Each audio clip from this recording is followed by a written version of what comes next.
Hi, good evening. This is Dr. Paul Zeitz. I'm the co-founder of Build a Movement 2020 and the founder of Justice News Network, JNN.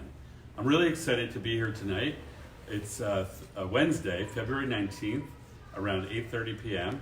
here in Silver Spring, Maryland. We're at the Silver Spring Library, where we were just attending a regional meeting of the Extinction Rebellion.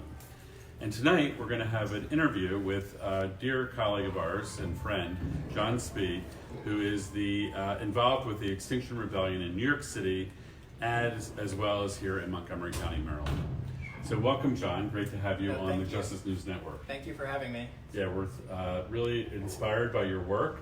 So I'd love to hear your story about how you got involved with the Extinction Rebellion. Yeah, so I've been involved with the Extinction Rebellion New York City chapter since last August. I moved up to New York City for a job and saw all the things that were happening around the world related to the climate and was really getting freaked out and wasn't feeling like I was doing enough in my day-to-day life. So I found Extinction Rebellion. I saw some of the things they were doing over in the UK and in London with their protests, and they just founded a group in New York.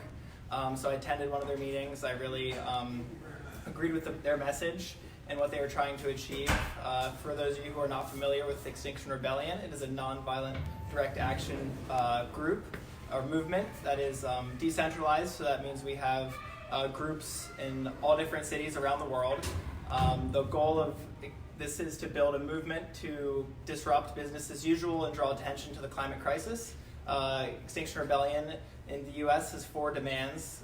Demand 1 being tell the truth, which we are trying to get governments and media, corporations, and schools and all this to start teaching and telling the truth about what's going on in our environment and our climate, and reporting on it with the urgency that it demands.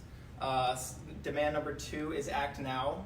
We are demanding that we get to net zero carbon emissions by 2025, which basically means right now start taking massive steps to reduce our CO2 footprint and restore the damage that we've been doing. Demand number 3 is a creation of a citizens assembly.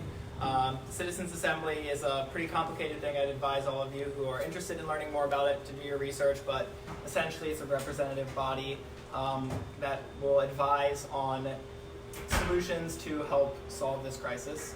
And demand number 4 is a just transition, which means as we transition to a carbon neutral economy or carbon negative economy, we protect the people most vulnerable, those communities of lower socioeconomic status and the ones on the front lines feeling the effects first.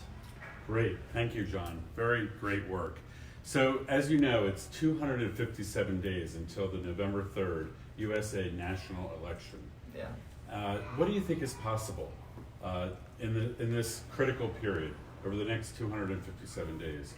Do you think that it's possible that Americans can join forces and actually transform the way our society is dealing with the climate emergency, or are you pessimistic and hopeless? No, I'm very optimistic. I've just from interacting with people in the DC area, New York, and other parts of the country, I think people are really starting to wake up and see what's happening.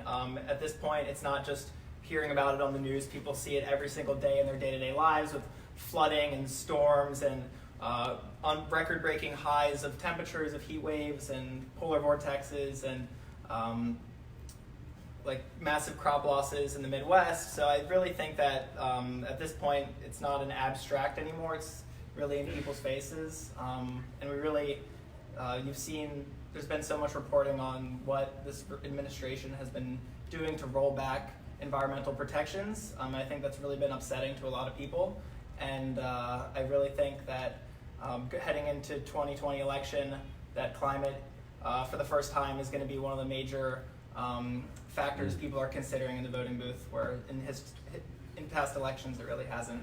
And does Extinction Rebellion have a political party affiliation, or are you cross-partisan, and from the people that you've met in the Extinction Rebellion, have you met Democrats, Republicans, Independents, and non-voting eligible? People who are eligible to vote but actually choose not to vote. Yeah, definitely. I think one of the things we say at Extinction Rebellion is we're beyond politics. We don't support one candidate or one political party. This is a fight that we're all in together, and this really is going to be we see climate as being a unifying factor that we can all come together on, because there are no winners and losers in this fight, and to get out of it, we're going to need everybody's help. Awesome. Great. Well, thank you so much for joining us Yeah, tonight thank you. on the Justice News Network. Hope to see you again soon. Thanks. Have a good night. Night.